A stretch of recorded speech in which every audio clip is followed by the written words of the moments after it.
What's up, guys? Welcome back to another episode of Mind Something. If you're new here, my name is Jake, and in today's video we're going to talk about Flux's hash rate is doing some weird stuff. We got a new coin to mine. Also going to talk about my Discord.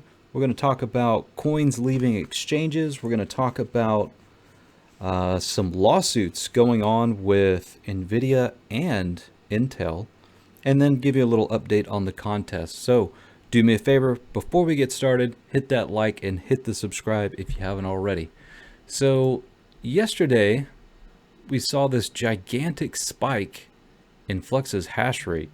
We went from roughly about 82 all the way up to 144, and then today we've got this huge drop. I mean, it's just massive.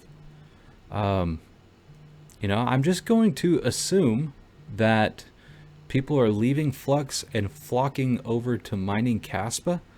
Kaspa's hash rate is still on a tear, and we are currently up to 316 terahash total. And, I'm not real certain what's going on with Flux other than maybe people are leaving and coming over to Kaspa. It's hard to say. I'm going to keep diving into it, but if I see anything that garners attention, I will absolutely share it with you guys. Let's take a look at the farm and profitability for today. So Kaspa still on top at $1.41 at 10 cents per kilowatt hour on my farm, and as you can see, everything else is still in the negative, but Flux did climb up a few spaces, currently negative $6.14. I tell you what, let's go ahead and refresh this to say current values instead of the last 24 hours. And that does drop Kaspa's profitability down to 93 cents, and Flux is... Where is Flux? Aha! Jumped up above Ergo. Yeah, $6.32 in the hole. So obviously still not profitable. Got a ways to go before that is the case, but nonetheless very interesting. And if you know anything about what's going on with Flux's hash rate, I'd be very interested to know. So leave your comments down below. Next, let's take a look at the new coin that's mineable. I believe it's pronounced Buyiness. I don't know, to be honest with you. I haven't heard anybody pronounce it. But there are 4 pools apparently available. Network hash rate is 476 terahash. This is a SHA-256 coin. I would assume that ASICs can mine this immediately, but perhaps it's GPU mineable as well. I just wanted to take a look at their website real quickly. So welcome to Buyiness coin. It's a cryptocurrency that moves ahead of the decentralized curve, paving its own path forward through a technology innovative initiative. Efficiency, power, speed, and this is what I was interested in. Max supply 16 million, block time of 10 minutes, a halving every 2 years, block reward of 10 coins, and a pre-mined supply of 8%. Yeah, I don't like pre-mines. And one thing that I thought was funny, if you click on the Coin Paprika page, it takes you to the wrong coin. Bytecent? I don't know. Bytecent?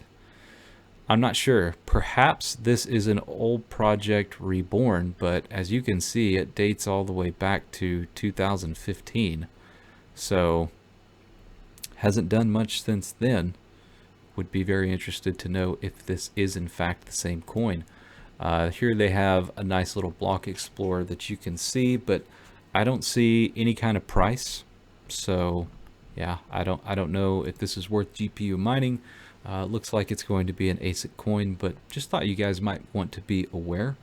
And then also I noticed that I had a couple of comments saying that the Discord link was not valid, but I've gotten a lot of people join the Discord here lately, mostly in preparation for the contest. But sure enough, I did go check the invite link, and I didn't realize that it had a time expiration on it. and it was set to only 7 days. So I did set that to infinity, and the link in the description below should work for the Discord. And if you're not aware, we are currently running a hash rate giveaway contest for Kaspa. You will get my entire farm's hash rate on Kaspa to your wallet address, and to qualify, what you need to do is A, join the Discord, B, scroll down until you see the 100k views giveaway, and there you want to post a screenshot of either a video that you've shared from Mind Something, or a notification bell selected to notify you guys whenever I post a video. And then lastly, and most importantly, make sure you leave your Kaspa wallet address in there in order to qualify. Anyways, moving on. We are getting pretty close. Yesterday we were at about 94,000 views. It looks like we're at about 96,500 views today. Yep. And the contest ends when we hit 100,000 views. So make sure you tune in for the next few episodes, because it's probably only going to be a day or two before we hit that 100,000 views. And I thought we would talk a little bit about everyone pulling their crypto off of exchanges. In a previous video, I had kind of speculated, if everybody pulls their coins off of exchanges, then theoretically that should make price go up. Now, of course, you have to have volume and demand for the price to go up. However, the lack of coins on an exchange are essentially going to drive the price up. And here's a little chart that I found interesting I saw. So this is Bitcoin exchange balance and net position change. And this has only happened 3 times in history, or maybe this is the 4th time technically. But April 2022, November of 2022, July of 2022, excuse me, these were of 2020, and then where we're at right now. And you can see typically when we hit these levels, we do see a rise in the price. Now that is not always the case. If we take a look at this one was due to the Terra Luna collapse, and of course this one is due to the FTX collapse. But the less coins that there are on the exchange, then the more we are going to have a better chance of putting in maybe a local high. Now I will warn you, if you look back at the previous bear markets, if we do have a substantial rally, we get back up to, let's say, about the $35,000, $40,000 range, there is a really good chance that we have not put in the bottom. We could come back in and retest these lows, perhaps go under them, perhaps maybe kind of break even with them. But I would like to see a longer, more sustained accumulation period where we just kind of trend sideways for the next few months. But there's a lot going on right now, and obviously I don't have a crystal ball. Nobody does. We don't know what's going to happen. So hope you got your coins off the exchanges, and if not, I recommend doing that immediately. And again, we talked about covering some hardware wallets, cold storage, or perhaps some hot wallets as well. And I'm doing a little bit of due diligence, but I wanted to let you guys know, not only are there spammers and scammers in the comments, but I'm now getting emails from people pretending to be wallet providers, cold storage, and basically trying to get me to show products, and they're not legitimate. You can tell very clearly because of their responses and the email address that they're emailing me from and so on. So just a reminder, there are scammers and impersonators in the comments. Don't fall for that. Be smart. Anyways, taking a look back at Radiant, which we talked about in yesterday's video, just wanted to give you guys an update on hash rate. So prior to my video at about, I think I launched it at about 8:15 a.m. You can see the hash rate on ViperNet was about 3.43 terahash. It's currently sitting about 4.13, which is about a 25% increase. And perhaps that's you guys switching over to this coin after watching the video. The video did get quite a few views, and thank you guys. But if you look at the total network hash rate as well, since about 8 a.m. this morning until now, we've gone from roughly about 26 terahash to about 31 terahash. And as far as profitability is concerned, it is still more profitable to mine than Kaspa, but just by a small margin.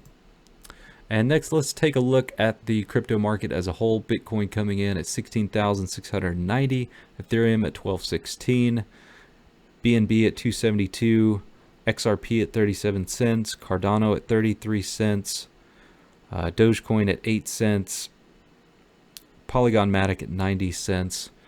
Seeing a little bit of green over the past hour, but when you look at the 24-hour, we're just trending sideways. Everybody's kind of in limbo, waiting for the next shoe to drop in the whole FTX debacle. Anyways, moving on. AMD finally shares some new RX 7900 XTX benchmarks, and it's not all good news. AMD was light on performance data when it announced its upcoming 7900 XT graphics card a couple of weeks back.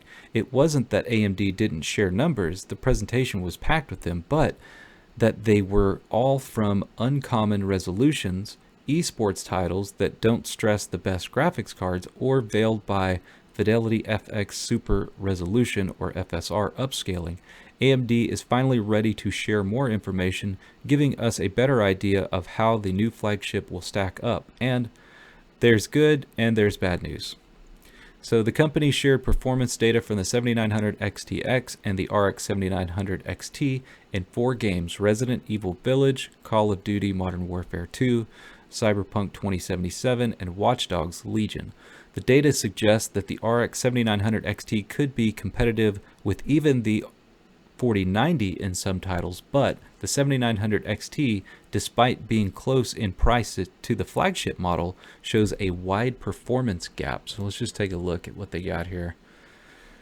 So this would be the 6950 XT, this would be the 7900 XT, and this is the 7900 XTX. And as you can see, yeah, there is a pretty substantial gap in performance there. Very curious how this will translate to mining capability. And if you guys, for those of you that have been watching the channel for a while, you know I have something called the TPA calculator, where I use all of the different metrics or specs on the cards, like the CUDA cores, streaming processors, bus size, TDP, all of these different things combined to give us a projected hash rate or projected score to compare all of these new cards coming out to the old one. And you know, after we got some true numbers from the AMD launch, there were a lot of misleading leaks, most of those surrounding the streaming processors. And unfortunately, it doesn't look like they're going to be, I don't want to say they're a breakthrough in performance on mining. I think they're going to be an increase from the previous gen, but it's definitely not going to be the savior of mining that we hoped it would be. But I guess we'll just have to wait and see, right? So lastly, I wanted to talk about a couple of things that caught my eye, and it looks like some of these major manufacturers are getting into some lawsuits. So a 4090 owner hits Nvidia with lawsuit over melting 16-pin connector. At least one RTX 4090 owner has taken their fight with Nvidia to the courtroom. According to Justia, Lucas Genevo recently filed a class action lawsuit against Nvidia over the 16-pin power adapter meltdown disaster. The lawsuit states that Geneva is suing Nvidia for unjust enrichment, breach of warranty, fraud, and violations of New York's general business law. The lawsuit, which was filed in California federal court on November 11th, alleges that Nvidia marketed and sold the RTX 4090 with a defective and dangerous power cable, plug, and socket, which has rendered consumers' cards inoperable and poses a serious electrical and fire hazard for each and every purchaser. Geneva seemingly brings the class action lawsuit on behalf of himself and all purchasers of the RTX 4090, one of the best graphics cards on the market. The complaint narrates that the plaintiff purchased the RTX 4090 from Best Buy at $1599.99. He is reportedly experienced in the installation of computer componentry like graphics cards and installed the graphics card following best practices. After installation, Geneva eventually discovered that his 16-pin power adapter had melted. The lawsuit says, thus, plaintiff and class members have been hit with a costly double whammy, a premium purchase price, the MSRP of $15.99, for a dangerous product that should have not been sold in its current state. The document references user feedback and photographs documented in the dedicated 16-pin adapter thread on Reddit. At the time of writing, 26 GeForce RTX 4090 owners have come forward, sharing similar experiences with the 16-pin power adapter, melting and sometimes damaging the 16-pin connector on the graphics card. Nvidia is still investigating the problem with the 16-pin power adapter. The chip maker recently came forward saying it didn't have any further details to share with the public. Nonetheless, Nvidia and its AIB partners have committed to providing expedited RMAs for affected owners. And it looks like Intel is also in trouble in court. They are hit with another $949 million verdict in patent infringement trial. So a federal jury in Texas this week ordered Intel to pay VLSI Technology nearly $949 million for infringing a patent with its processors, according to a Reuters report. Intel disagreed with the verdict and will appeal. VLSI asserts that Intel's Skylake and Cascade Lake processors violated its patents covering a CPU innovation, and its lawyers say that the violations cause millions and millions of infringements per second. Intel argues that its Skylake and Cascade Lake CPUs use technologies developed in-house, and that patent VLSI acquired from NXP cannot cover modern processors. Based on court records accessed via Pacer, VLSI is accusing Intel of infringing its 7,242,552 patent, which covers a method for lessening the problems of defects caused by stress applied to bond pads. This technique includes adding dummy metal lines to interconnect layers to increase their density before producing other layers. This is not the first time Intel has lost in court to VLSI. In March of 2021, a district judge in Waco, Texas again, ordered Intel to pay VLSI $2.18 billion for infringing two of its patents related to frequency management and lowering memory voltage. The patents were originally filed by Sigmatel and Freescale. Intel failed to overturn the ruling in August of 2021.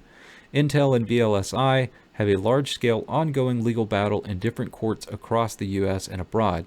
VLSI accused Intel of infringing 19 of its patents that originated from Freescale, Sigmatel, and NXP.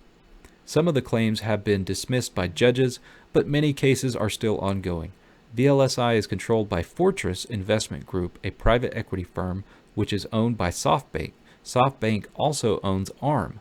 Intel and Apple have accused VLSI, Fortress, and their affiliates of unlawful patent aggregation. Anyways, yeah, so hate to be in their shoes right now. $949 million. That's a lot. But I'm sure they got the money because they got $52 billion from your tax money. So they better pay up. Anyways, that's going to do it for me, guys. Hope you enjoyed the video. Do me a favor, hit that like, hit the subscribe, and I'll see you on the next one.